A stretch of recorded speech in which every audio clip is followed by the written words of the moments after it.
أعوذ بالله من الشيطان الرجيم. بسم الله الرحمن الرحيم. حميم. تنزيل الكتاب من الله العزيز الحكيم. ما خلقنا السماوات والأرض وما بينهما إلا بالحق وأجل مسمى، والذين كفروا عما أنذروا معرضون. قل أرأيتم ما تدعون من دون الله أروني ماذا خلقوا من الأرض أم لهم شرك في السماوات ائتوني بكتاب من قبل هذا أو أثارة من علم إن كنتم صادقين. ومن أضل ممن يدعو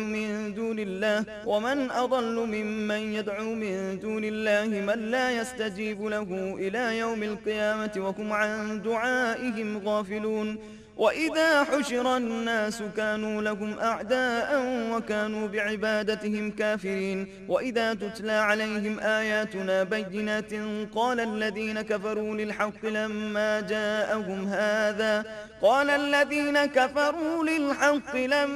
جاءهم هذا سحر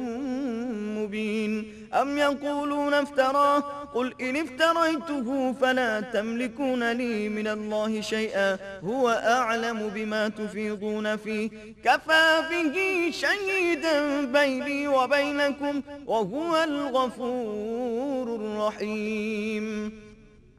قل ما كنت بدعا من الرسل وما أدري ما يفعل بي ولا بكم إن أتبع إلا ما يوحى إلي وما أنا إلا نذير مبين. قل أرأيتم إن كان من عند الله وكفرتم به وشهد شاهد من بني إسرائيل على مثله فآمن واستكبرتم إن الله لا يهدي القوم الظالمين. وقال الذين كفروا للذين آمنوا لو كان خيرا ما سبقونا إليه وإذ لم يهتدوا به فسيقولون هذا إفك قديم. ومن قبله كتاب موسى إماما ورحمة وهذا كتاب مصدق لسانا عربيا لينذر الذين ظلموا وبشرى للمحسنين. إن الذين قالوا ربنا الله ثم استقاموا فلا خوف عليهم ولا هم يحزنون أولئك أصحاب الجنة خالدين فيها جزاء بما كانوا يعملون. ووصينا الإنسان بوالديه إحسانا حملته أمه كرها ووضعته كرها وحمله وفصاله 30 شهرا حتى إذا بلغ أشده وبلغ 40 سنة قال ربي أوزعني أن أشكر نعمتك التي أنعمت علي وعلى والدي وأن أعمل صالحا ترضاه وأصلح لي في ذريتي إني تبت إليك وإني من المسلمين. أولئك الذين نتقبل عنهم أحسن ما عملوا ونتجاوز عن سيئاتهم في أصحاب الجنة وعد الصدق الذي كانوا يوعدون. والذي قال لوالديه أف لكما أتعدانني أن أخرج وقد خلت القرون من قبلي وهما يستغيثان الله ويلك آمن إن وعد الله حق فيقول ما هذا إلا أساطير الأولين. أولئك الذين حق عليهم القول في قد خلت من قبلهم من الجن والإنس إنهم كانوا خاسرين. ولكل درجات مما عملوا وليوفيهم أعمالهم وهم لا يظلمون. ويوم يعرض الذين كفروا على النار أذهبتم طيباتكم في حياتكم الدنيا واستمتعتم بها فاليوم تجزون عذاب الهون بما كنتم تستكبرون في الأرض بغير الحق وبما كنتم تفسقون. واذكر أخا عاد إذ أنذر قومه بالأحقاف وقد خلت النذر من بين يديه ومن خلفه ألا تعبدوا إلا الله إني أخاف عليكم عذاب يوم عظيم. قالوا أجئتنا لتأفكنا عن آلهتنا فأتنا بما تعدنا إن كنت من الصادقين. قال إنما العلم عند الله وأبلغكم ما أرسلت به ولكني أراكم قوما تجهلون. فلما رأوه عارضا مستقبل أوديتهم قالوا هذا عارض ممطرنا بل هو ما استعجلتم به ريح فيها عذاب أليم تدمر كل شيء بأمر ربها فأصبحوا لا يرى إلا مساكنهم كذلك نجزي القوم المجرمين. ولقد مكناكم في ماء مكناكم فيه وجعلنا لكم سمعا وأبصارا وأفئدة فما أغنى عنكم سمعكم ولا أبصارهم ولا أفئدتهم من شيء إذ كانوا يجحدون بآيات الله وحاق بهم ما كانوا به يستهزئون. ولقد أهلكنا ما حولكم من القرى وصرفنا الآيات لعلهم يرجعون. فلولا نصرهم الذين اتخذوا من دون الله قربانا آلهة بل ضلوا عنهم وذلك إفكهم وما كانوا يفترون. وإذ صرفنا إليك نفرا من الجن يستمعون القرآن فلما حضروه قالوا أنصتوا فلما قضي ولوا إلى قومهم منذرين. قالوا يا قومنا إنا سمعنا كتابا أنزل من بعد موسى مصدقا لما بين يديه يهدي إلى الحق وإلى طريق مستقيم. يا قومنا أجيبوا داعي الله وآمنوا به يغفر لكم من ذنوبكم ويجركم من عذاب أليم. ومن لا يجب داعي الله فليس بمعجز في الأرض وليس له من دونه أولياء أولئك في ضلال مبين. أولم يروا أن الله الذي خلق السماوات والأرض ولم يعي بخلقهن بقادر على أن يحيي الموتى بلى إنه على كل شيء قدير. ويوم يعرض الذين كفروا على النار أليس هذا بالحق قالوا بلى وربنا قال فذوقوا العذاب بما كنتم تكفرون. فاصبر كما صبر أولو العزم من الرسل ولا تستعجل لهم كأنهم يوم يرون ما يوعدون لم يلبثوا إلا ساعة من نهار بلاغ فهل يهلك إلا القوم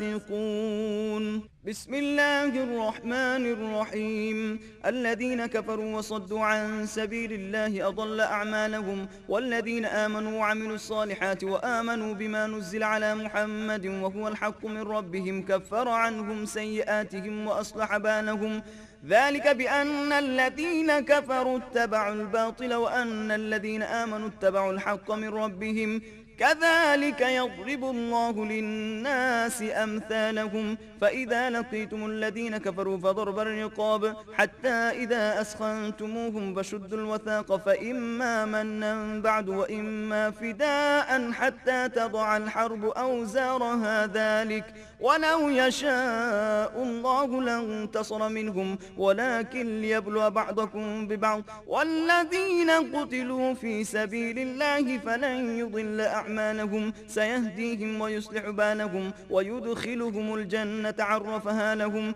يا أيها الذين آمنوا إن تنصروا الله ينصركم ويثبت أقدامكم والذين كفروا فتعسا لهم وأضل أعمالهم ذلك بأنهم كرهوا ما أنزل الله فأحبط أعمالهم. أفلم يسيروا في الأرض فينظروا كيف كان عاقبة الذين من قبلهم دمر الله عليهم وللكافرين أمثالها ذلك بأن الله مولى الذين آمنوا وأن الكافرين لا مولى لهم. إن الله يدخل الذين آمنوا وعملوا الصالحات جنات تجري من تحتها الأنهار والذين كفروا يتمتعون ويأكلون كما تأكل الأنعام والنار مثوى لهم وكأي من قرية هي أشد قوة من قريتك التي أخرجتك أهلكناهم فلا ناصر لهم أفمن كان على بينة من ربه كمن زين له سوء عمله واتبعوا أهواءهم مثل الجنة التي وعد المتقون فيها أنهار من ماء غير آسن وأنهار من لبن لم يتغير طعمه وأنهار من خمر لذة للشاربين وأنهار من عسل مصفى ولهم فيها من كل الثمرات ومغفرة من ربهم كمن هو خالد في النار وسقوا ماء حميما فقطع أمعاءهم ومنهم من يستمع إليك حتى إذا خرجوا من عندك قالوا للذين أوتوا العلم ماذا قال آنفا أولئك الذين طبع الله على قلوبهم واتبعوا أهواءهم والذين اهتدوا زادهم هدى وآتاهم تقواهم فهل ينظرون إلا الساعة أن تأتيهم بغتة فقد جاء أشراطها فأنى لهم إذا جاءتهم ذكراهم فاعلم أنه لا إله إلا الله واستغفر لذنبك وللمؤمنين والمؤمنات والله يعلم متقلبكم ومثواكم ويقول الذين آمنوا لولا نزلت سورة فإذا أنزلت سورة محكمة وذكر فيها القتال رأيت الذين في قلوبهم مرض ينظرون إليك نظر المغشي عليه من الموت فأولى لهم طاعة وقول معروف فإذا عزم الأمر فلو صدقوا الله لكان خيرا لهم فهل عسيتم إن توليتم أن تفسدوا في الأرض وتقطعوا أرحامكم أولئك الذين لعنهم الله فاصمهم وأعمى أبصارهم أفلا يتدبرون القرآن أم على قلوب أقفالها إن الذين ارتدوا على أدبارهم من بعد ما تبين لهم الهدى الشيطان سول لهم وأملى لهم ذلك بأنهم قالوا للذين كرهوا ما نزل الله سنطيعكم في بعض الأمر والله يعلم إسرارهم فكيف إذا توفتهم الملائكة يضربون وجوههم وأدبارهم ذلك بأنهم اتبعوا ما أسخط الله وكرهوا رضوانه فأحبط أعمالهم أم حسب الذين في قلوبهم مرض أن لن يخرج الله أضغانهم ولو نشاء لأريناكهم فلعرفتهم بسيماهم ولتعرفنهم في لحن القول والله يعلم أعمالكم ولنبلونكم حتى نعلم المجاهدين منكم والصابرين ونبلو أخباركم إن الذين كفروا وصدوا عن سبيل الله وشاقوا الرسول من بعد ما تبين لهم الهدى لن يضروا الله شيئا وسيحبط أعمالهم يا أيها الذين آمنوا أطيعوا الله وأطيعوا الرسول ولا تبطلوا أعمالكم إن الذين كفروا وصدوا عن سبيل الله ثم ماتوا وهم كفار فلن يغفر الله لهم فلا تهنوا وتدعوا إلى السلم وأنتم الأعلون والله معكم ولن يتركم أعمالكم إنما الحياة الدنيا لعب وله وإن تؤمنوا وتتقوا يؤتكم أجوركم ولا يسألكم أموالكم إن يسألكموها فيحفكم تبخلوا ويخرج أضغانكم ها أنتم هؤلاء تدعون لتنفقوا في سبيل الله فمنكم من يبخل ومن يبخل فإنما يبخل عن نفسه والله الغني وأنتم الفقراء وإن تتولوا يستبدل قوما غيركم ثم لا يكونوا أمثالكم بسم الله الرحمن الرحيم إنا فتحنا لك فتحا مبينا ليغفر لك الله ما تقدم من ذنبك وما تأخر ويتم نعمته عليك ويهديك صراطا مستقيما وينصرك الله نصرا عزيزا هو الذي أنزل السكينة في قلوب المؤمنين ليزدادوا إيمانا مع إيمانهم ولله جنود السماوات والأرض وكان الله عليما حكيما ليدخل المؤمنين والمؤمنات جنات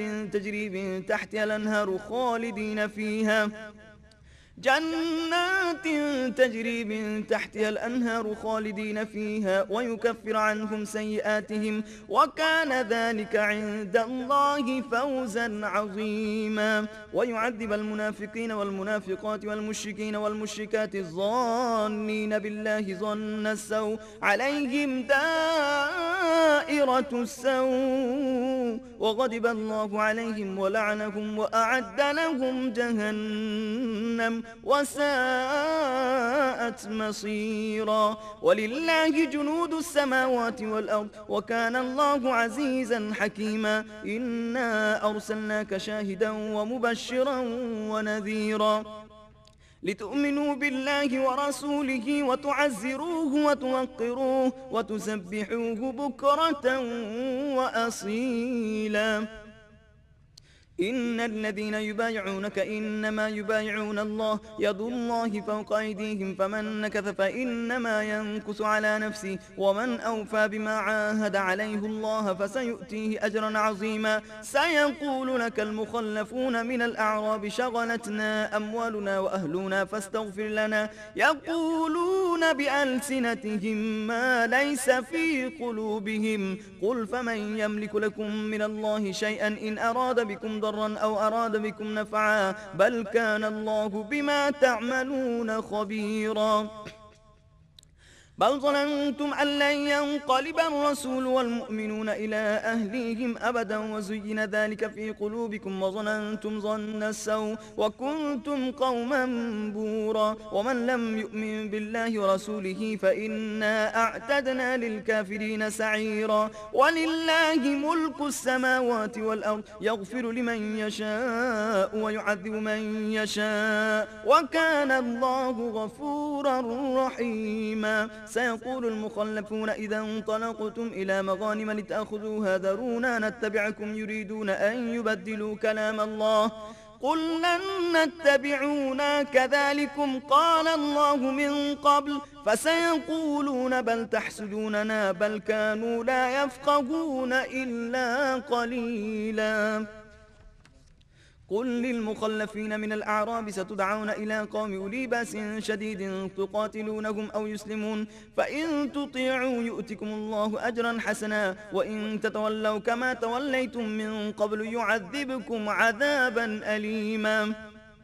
ليس على الأعمى حرج ولا على الأعرج حرج ولا على المريض حرج ومن يطع الله ورسوله يدخله جنات تجري من تحتها الأنهار ومن يتولى يعذبه عذابا أليما لقد رضي الله عن المؤمنين إذ يبايعونك تحت الشجرة فعلم ما في قلوبهم فأنزل السكينة عليهم وأثابهم فتحا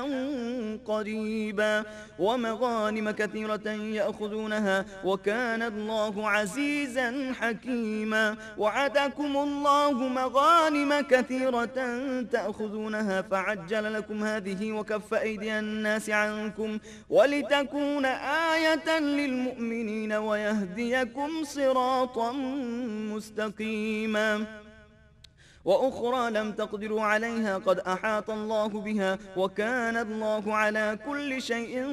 قديرا ولو قاتلكم الذين كفروا لولوا الأدبار ثم لا يجدون وليا ولا نصيرا سنة الله التي قد خلت من قبل ولن تجد لسنة الله تبديلا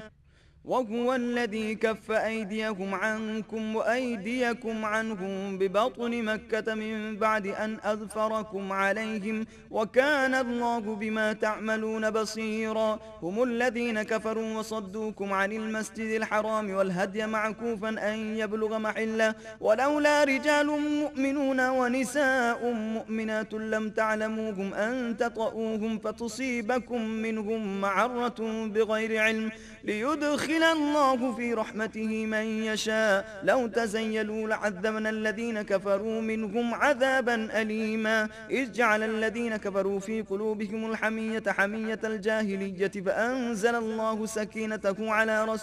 على رسوله وعلى المؤمنين وألزمهم كلمة التقوى وكانوا أحق بها وأهلها وكان الله بكل شيء عليما. لقد صدق الله رسوله الرؤيا بالحق لتدخلن المسجد الحرام إن شاء الله آمنين محلقين رؤوسكم ومقصرين لا تخافون فعلم ما لم تعلموا فجعل من دون ذلك فتحا قريبا. هو الذي أرسل رسوله بالهدى ودين الحق ليظهره على الدين كله وكفى بالله شهيدا. محمد رسول الله والذين معه أشداء على الكفار رحماء بينهم تراهم ركعا سجدا يبتغون فضلا من الله ورضوانا سيماهم في وجوههم من أثر السجود ذلك مثلهم في التوراة ومثلهم في الإنجيل كزرع أخرج شطأه فآزره فاستغلظ فاستوى على سوقه يعجب الزراع ليغيظ بهم الكفار. وعد الله الذين آمنوا وعملوا الصالحات منهم مغفرة وأجرا عظيما. بسم الله الرحمن الرحيم. يا أيها الذين آمنوا لا تقدموا بين يدي الله ورسوله واتقوا الله إن الله سميع عليم. يا أيها الذين آمنوا لا ترفعوا أصواتكم فوق صوت النبي ولا تجهروا له بالقول كجهر بعضكم لبعض أن تحبط أعمالكم وأنتم لا تشعرون. إن الذين يغضون أصواتهم عند رسول الله أولئك الذين امتحن الله قلوبهم للتقوى لهم مغفرة وأجر عظيم. إن الذين ينادونك من وراء الحجرات أكثرهم لا يعقلون ولو أنهم صبروا حتى تخرج إليهم لكان خيرا لهم والله غفور رحيم. يا أيها الذين آمنوا إن جاءكم فاسق بنبأ فتبينوا أن تصيبوا قوما بجهالة فتصبحوا على ما فعلتم نادمين. واعلموا أن فيكم رسول الله لو يطيعكم في كثير من الأمر لعنتم ولكن الله حبب إليكم الإيمان وزينه في قلوبكم وكره إليكم الكفر والفسوق والعصيان أولئك هم الراشدون فضلا من الله ونعمة والله عليم حكيم. وإن طائفتان من المؤمنين اقتتلوا فأصلحوا بينهما فإن بغت إحداهما على الأخرى فقاتلوا التي تبغي حتى تفيء إلى أمر الله فإن فاءت فأصلحوا بينهما بالعدل وأقسطوا إن الله يحب المقسطين. إنما المؤمنون إخوة فأصلحوا بين أخويكم واتقوا الله لعلكم ترحمون. يا أيها الذين آمنوا لا يسخر قوم من قوم عسى أن يكونوا خيرا منهم ولا نساء من نساء عسى أن يكن خيرا منهن ولا تلمزوا أنفسكم ولا تنابزوا بالألقاب بئس الاسم الفسوق بعد الإيمان ومن لم يتب فأولئك هم الظالمون. يا أيها الذين آمنوا اجتنبوا كثيرا من الظن إن بعد الظن إثم ولا تجسسوا ولا يغضب بعضكم بعضا أيحب أحدكم أن يأكل لحم أخيه ميتا فكرهتموه واتقوا الله إن إن الله تواب رحيم. يا أيها الناس إنا خلقناكم من ذكر وأنثى وجعلناكم شعوبا وقبائل لتعارفوا إن أكرمكم عند الله أتقاكم إن الله عليم خبير. قالت الأعراب آمنا قل لم تؤمنوا ولكن قولوا أسلمنا ولما يدخل الإيمان في قلوبكم وإن تطيعوا الله ورسوله لا يلتكم من أعمالكم شيئا إن الله غفور رحيم. إنما المؤمنون الذين آمنوا بالله ورسوله ثم لم يرتابوا وجاهدوا بأموالهم وأنفسهم في سبيل الله أولئك هم الصادقون. قل أتعلمون الله بدينكم والله يعلم ما في السماوات وما في الأرض والله بكل شيء عليم. يمنون عليك إسلامكم ويمنون عليك أن أسلموا قل لا تمنوا علي إسلامكم بل الله يمن عليكم أن هداكم للإيمان إن كنتم صادقين. إن الله يعلم غيب السماوات والأرض والله بصير بما تعملون. بسم الله الرحمن الرحيم. قاف والقرآن المجيد بل عجبوا أن جاءهم منذر منهم فقال الكافرون هذا شيء عجيب أئذا متنا وكنا ترابا ذلك رجع بعيد قد علمنا ما تنقص الأرض منهم وعندنا كتاب حفيظ بل كذبوا بالحق لما جاءهم فهم في أمر مريج. أفلم ينظروا إلى السماء فوقهم كيف بنيناها وزيناها وما لها من فروج والأرض مددناها وألقينا فيها رواسي وأنبتنا فيها من كل زوج بهيج تبصرة وذكرى لكل عبد منيب. نزلنا من السماء ماء مباركا فأنبتنا به جنات وحب الحصيد والنخل باسقات لها طلع نضيد رزقا للعباد وأحيينا به بلدة ميتا كذلك الخروج. كذبت قبلكم قوم نوح وأصحاب الرس وثمود وعاد وفرعون وإخوان لوط وأصحاب الأيكة وقوم تبع كل كذب الرسل فحق وعيد. أفعينا بالخلق الأول بل هم في لبس من خلق جديد ولقد خلقنا الإنسان ونعلم ما توسوس به نفسه ونحن أقرب إليه من حبل الوريد. إذ يتلقى المتلقيان عن اليمين وعن الشمال قعيد ما يلفظ من قول إلا لديه رقيب عتيد وجاءت سكرة الموت بالحق ذلك ما كنت منه تحيد ونفخ في الصور ذلك يوم الوعيد وجاءت كل نفس معها سائق وشهيد. لقد كنت في غفلة من هذا فكشفنا عنك غطاءك فبصرك اليوم حديد. وقال قرينه هذا ما لدي عتيد وقال قرينه هذا ما لدي عتيد ألقيا في جهنم كل كفار عنيد مناع للخير معتد مريب الذي جعل مع الله إلها آخر فألقياه في العذاب الشديد. قال قرينه ربنا ما أطغيته ولكن كان في ضلال بعيد. قال لا تختصموا لدي وقد قدمت إليكم بالوعيد ما يبدل القول لدي وما أنا بظلام للعبيد. يوم نقول لجهنم هل امتلأت وتقول هل من مزيد وأزلفت الجنة للمتقين غير بعيد هذا ما توعدون لكل أواب حفيظ من خشي الرحمن بالغيب وجاء بقلب منيب. ادخلوها بسلام ذلك يوم الخلود لهم ما يشاءون فيها ولدينا مزيد وكم أهلكنا قبلهم من قرن هم أشد منهم بطشا فنقبوا في البلاد هل من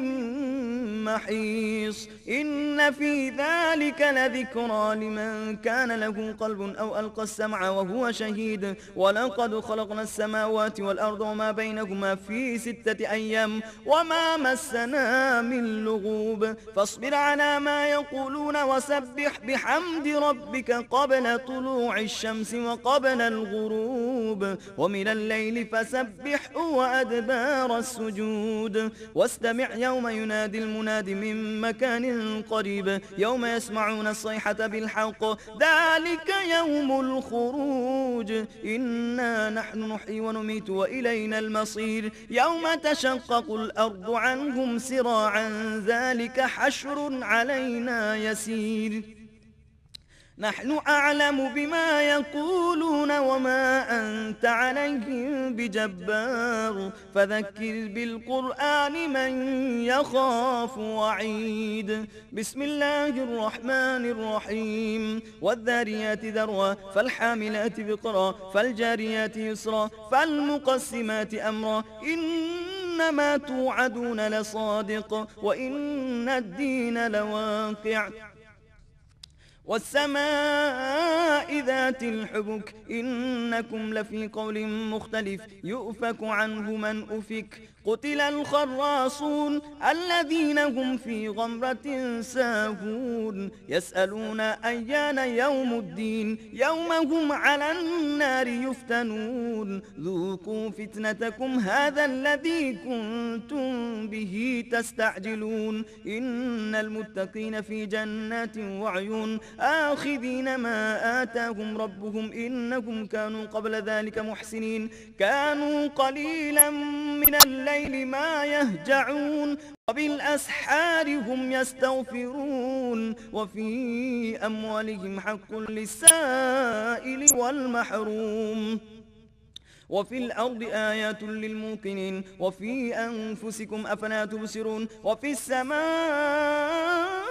رزقكم وما توعدون فورب السماء والأرض إنه لحق مثل ما أنكم تنطقون هل أتاك حديث ضيف إبراهيم المكرمين إذ دخلوا عليه فقالوا سلاما قال سلام قوم منكرون فراغ إلى